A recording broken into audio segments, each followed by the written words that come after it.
My name is Sandra Dorsey. I have 3 girls and 11 grandchildren. I am an interpreter care coordinator, and I'm a nutritionist as well. I'm Gwen Shelton, mother of 2 boys, grandmother of 10 grandchildren. My name is Regina King, and I am from Baltimore. I'm a foster mother, have been for 10 years. I really want to share this with other people. Really want to share.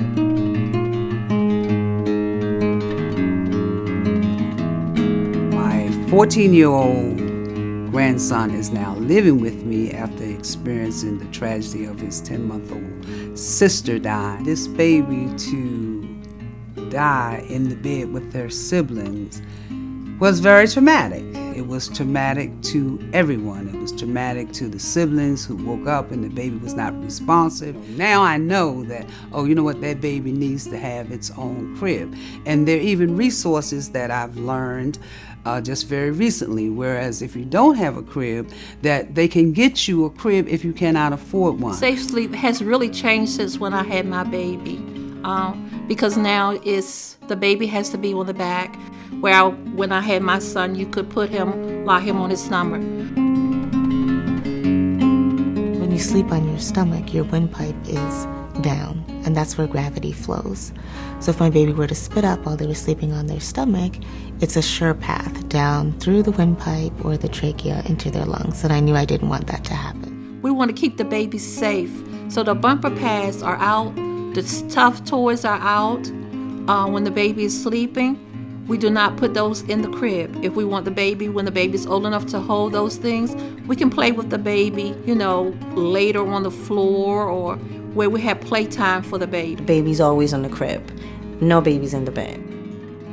They're tiny. You could roll over, or you put the sheets on top of the child, or you could fall asleep, and when accident can happen. Don't ever put the baby on a sofa. Don't ever put the baby on the bed. No matter how busy you are, you have to avoid that. Just take a second, put the baby in the crib, make sure that the baby's fine, he or she is fine, and then take care of whatever you have to take care of. That's a precious little life, and they depend on us, so we have to make choices for them, and we have to care for them and take care of them. And it's kind of like a shame that something as traumatic as that happened, whereas it really opened my eyes to, you know what? This safe sleep thing is really serious. It doesn't take a long time to keep your child safe if you do the right thing. I would have never thought, as a grandmother my age, and even those caregivers my age who are raising their nieces, nephews, and grandchildren, they still don't know that, you know what, it's okay. You put the baby on its back. But it's all been a learning process for me and my family. And this tragedy has kind of really instilled in me a desire and a need to really educate people on safe sleep.